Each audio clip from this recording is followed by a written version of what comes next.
Hi guys, welcome back to my amazing kitchen. And if you are new here, please don't forget to click on that subscribe button right now and join the amazing family today.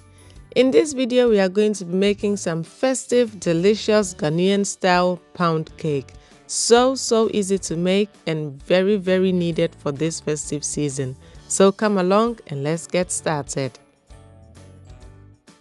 We need some butter and a very good quality, a little bit of milk, all-purpose flour or cake flour.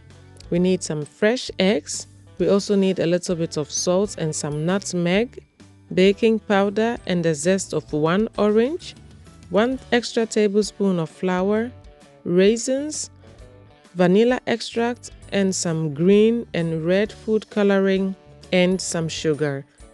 We are going to combine our dry ingredients, so we add our baking powder, our nutmeg and salt to our flour and mix until well combined and set it aside.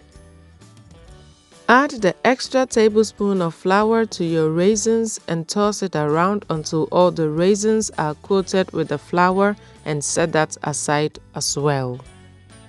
In a large mixing bowl, you want to add your butter, and your butter should be really soft but not melted.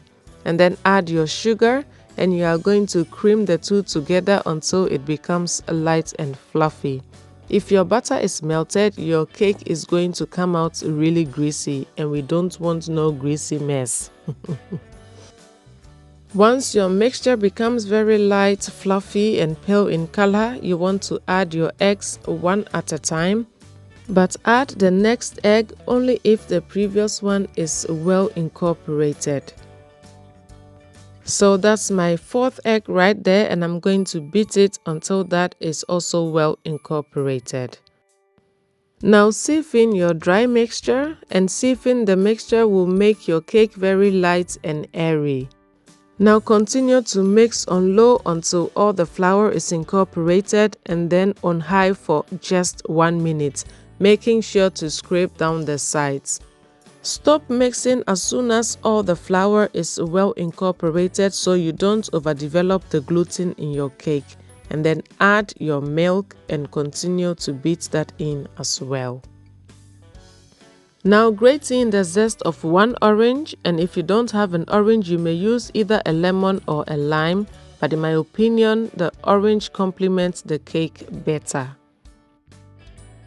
Add a teaspoon of vanilla extract and mix everything now until it is well combined. Remember, the flour is already incorporated, so you don't want to overdo this.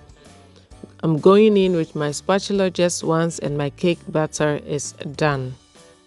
You can go ahead and bake your cake right away, but for that festive touch, I'm going to scoop out about 1.5 tablespoons of the butter into 2 separate bowls, and then add a red food coloring to 1 bowl and green to the other.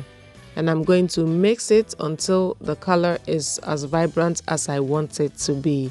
So you can use as more or as less as you would prefer, or omit it entirely. To the remaining butter, I'm going to add the raisins which we coated with the flour. And we had to coat it with flour because they are going to sink to the bottom of the cake if we don't do that, especially when you use cake flour. Cake flour is so light that the raisins will have nothing to hold on to when your cake is rising in the oven. I'm sure by now you are tired of me saying it, but I'm going to gift out this cake as well this Christmas, and so I got these lovely cake tins that you can use as a decorative presentation cake tin as well. But you can feel free and use your regular cake tin as well. Scoop half of the batter with the raisins in it into your cake tin and smoothen out the surface with the back of a spoon. On top of it, you want to add the colored butter. You can do green, red, green as I'm doing, or red, green, red, or you can make half green, half red. It doesn't really matter. You just want that kind of surprise element in the middle of your cake. You can even use the colors to write Merry Christmas in the middle of the cake. Just use your imagination and come up with something creative. Next, I'm going to use a skewer to swirl around the colors and then top it with the remaining plain butter, just so the colors will be covered and it will serve as a surprise when you cut into the cake, but you don't have to do this.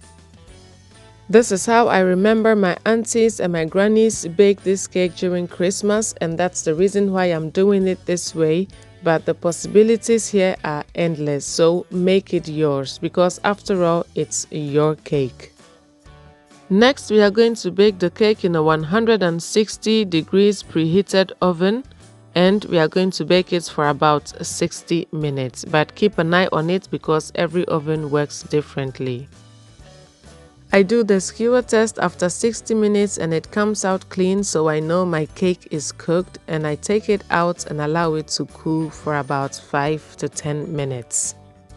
I first allow it to rest on a cooling rack in the tin and then transfer it out of the tin onto my board, and of course I'm going to cut into the cake for you to see how gorgeous it is, not just on the outside but on the inside as well.